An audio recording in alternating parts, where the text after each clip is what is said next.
So today I'm going to show you how to make the pinnacle of romantic desserts, creme brulee, vanilla bean creme brulee. This one I'm going to be infusing with some orange blossom water, which is just like the most incredible combination ever.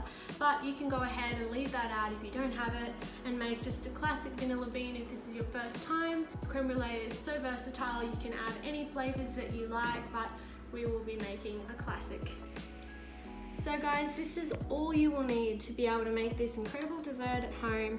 This is the equipment and these are the ingredients. You'll need ramekins of probably around this size is best. A small pot to infuse your cream and milk, your bowl to whip your eggs and your sugar together, and the ingredients. So I have here 250 mils of thickened cream, 200 mils of milk, 85 grams of caster sugar, 6 egg yolks, and 50 mils of orange blossom water.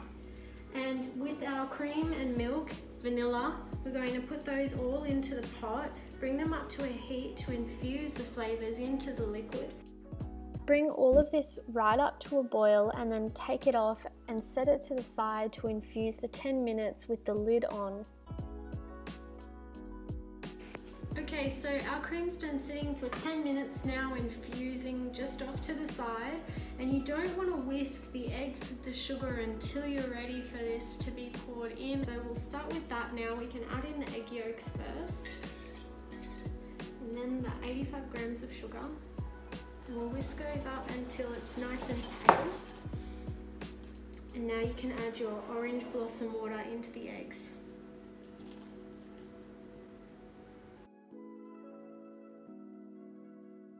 Now we have our two separate mixes ready, and you want to make sure that you bring your infused cream back up to a boil again before you combine it into the egg mixture, just to ensure that it's as hot as possible. And then we're just going to gradually add small increments at a time, probably in thirds. This process we call tempering, and it's when you add hot liquid to raw eggs so as to gradually bring the temperature of the eggs up without scrambling them. Then just go ahead and dump that all back into your pot again, just to make sure you don't miss any of the vanilla that might have stuck in the bottom. Pour that through a strainer into your jug, and then we're going to pour that straight into our ramekins.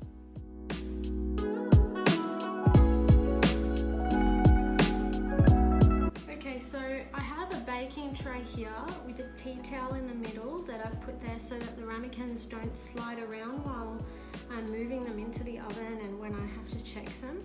And then I filled it up about an inch of the way with hot water, and this has been preheating in a 100 degrees Celsius oven. Place your ramekins evenly around your baking tray, and you want the hot water to come up about half to 3/4 of the way up the ramekin. You could also do this by pouring freshly boiled water into the pan once you've already placed your ramekins, and then go ahead and pour your creme brulee mix amongst them. The next thing, which I haven't shown here, is you just need to cover the whole tray in good quality plastic wrap, poke 4 holes in the top, and that's going to prevent skin from forming, and then bake those for an hour at 100 degrees Celsius.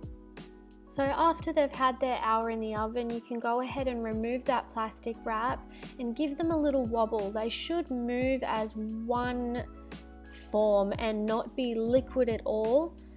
So creme brulee is known as a hot and cold dessert, guys, so these will definitely need to chill for at least 3 to 4 hours before you can serve them and caramelize the tops. But so long as they're completely chilled through and through, then you're good to go. Okay guys, here we are, final step. This is the day after baking. I left mine to rest overnight just to make sure they were completely set through and through, and they're firm to the touch now, but you can feel that they're soft underneath the surface. You'll need some sugar and a blowtorch, and we're going to give it that iconic caramel that you shatter through right before serving. Okay guys, so now here's the fun part, and here is also the tricky part. To get that awesome caramel top, all you have to do is take a tablespoon of fine caster sugar and smooth it over the surface of the creme brulee skin.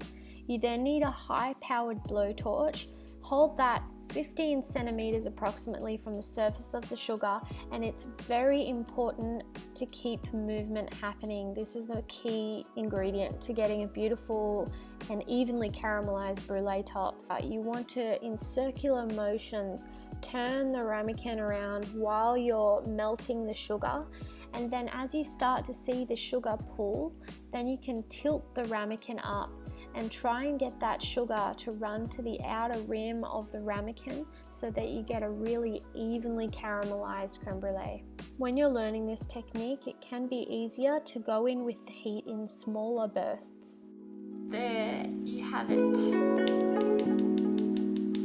Oh, isn't that a thing of beauty?